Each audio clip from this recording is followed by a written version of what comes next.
ముఖ్యమంత్రి గారు ప్రధాని నరేంద్ర మోడీ గారు నా మీద పెట్టారు సార్, ఇంత బాధ్యతలు ఎలా మోయాలో నాకు అర్థం కావట్లేదు, దాంతో నా బాధ ఇలా ఉంటుంది అని చెప్పి ఇప్పుడే వచ్చిన వాళ్ళు ఇప్పుడు నా దగ్గర కొంతమంది వచ్చి అర్జీలు ఇస్తున్నారు. ఏ అర్జీ చూసినా ఆఫ్కోర్స్ వాళ్ళు వచ్చారు, సార్ మాకు 10 నెలల నుంచి జీతం రాలేదు.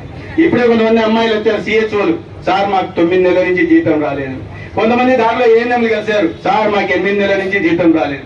ఇప్పుడే 188 104 వాళ్ళు కలిశారు, సార్ మాకు జీతాలే రావట్లేదు సార్, అరకొర జీతాలు ఇచ్చేవాళ్ళు అది కూడా రావట్లేదు సార్.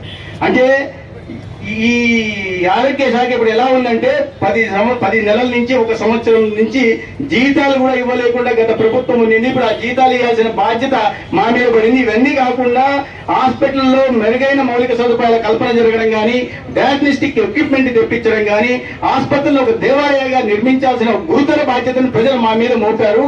అయితే దురదృష్టవశాత్తు అటువంటి చలనం లేని చిత్తశుద్ధి లేని ఇన్సెన్సిటివ్ ప్రభుత్వాలు గతంలో ఉంటే ఇవాళ దేశంలో నరేంద్ర మోడీ గారు ఒక దార్శనిక నాయకత్వం ఉంది. పేదలకు అభివృద్ధి ప్రదాతగా పేరు గార్చిన చంద్రబాబు నాయుడు గారు ఇక్కడ ముఖ్యమంత్రిగా ఉన్నారు. ఈ ఇద్దరి నాయకత్వం